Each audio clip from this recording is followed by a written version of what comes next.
আসসালামু আলাইকুম and hello all the viewers. প্রতিদিন সকালে আমার এরকম এক কাপ দুধ চা চাই। দুধ চা না হলে না আমার দিনটা চলেই না। এদিকে দুধ চা খেতে খেতেই দেখলাম আমার আম্মু আব্বু আখের গুড় দিয়ে পাটালি বানিয়েছে। আখের গুড়ের এই পাটালিটা দেখলাম যথেষ্টই পারফেক্ট হয়েছে। এখন কি শুধু গুড় বানালেই হবে বলেন তো? পিঠাও তো খাওয়া লাগবে, তাই না? তাই বিকালবেলা আম্মু বসে গেল পিঠা বানানোর জন্য। সবাই পাকান পিঠে খেতে চেয়েছিল। পাকান পিঠা হচ্ছে চুয়াডাঙ্গাতে আমরা বলি। এই পিঠাটাকে হচ্ছে অনেকেই দেখি তেলের পিঠাও বলে, তেলে ভাজা যে পিঠা সেটা। অ্যান্ড পিঠাটা আমি চেয়েছিলাম একদম শুরু থেকে আপনাদের জন্য ভিডিও করব, বাট আনফর্চুনেটলি আমি মিস করেছি।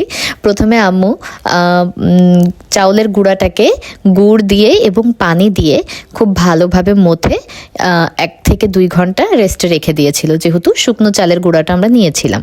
তো ওইটার পরে ওই 2 ঘন্টা পরে তারপর গরম পানি দিয়ে দিয়ে আবার এটাকে খুব সুন্দর করে একটা ব্যাটার বানিয়ে নিচ্ছিল। এই ব্যাটারটার কনসিস্টেন্সি দেখলাম কিছুটা চিতই পিঠার মতোই। চিতই পিঠা থেকে একটু ঘন ছিল। চিতই পিঠাটা আবার একটু পাতলা হয়, তো এটা যথেষ্টই ঘন দেখলাম। অ্যান্ড আম্মু এটা খুব সুন্দর করে ব্যাটারটা তৈরি করে করে অনেক লম্বা সময় নিয়েই দেখলাম ব্যাটারটা তৈরি করেছে। আমি তো অনেক ফাস্ট করে দিয়েছি। এটাকে ফ্রাই করার জন্য চলে আসলো।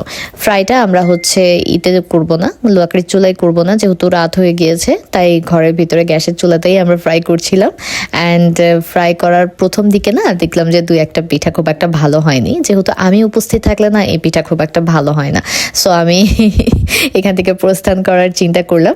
অ্যান্ড প্রস্থান করার যখন চিন্তা করলাম ঠিক সেই সময়ই দেখলাম যে একটা পিঠা ভীষণ পারফেক্ট হয়েছে, খুব সুন্দর হয়েছে। And this is the one. পিঠাটা খুব ভালো হয়েছিল। অ্যান্ড আমরা অনেক মজা করে খেয়েছিলাম।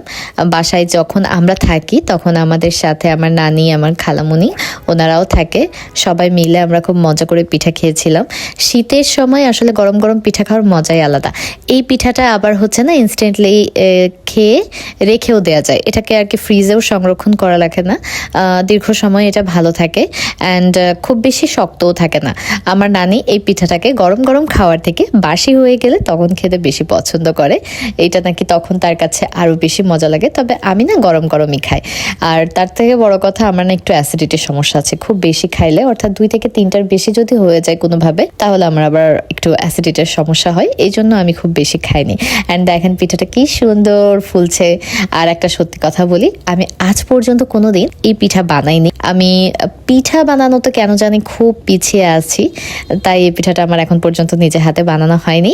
And this is the final look. Thank you so much for watching my video. Like, comment, share করে পাশে থাকবেন।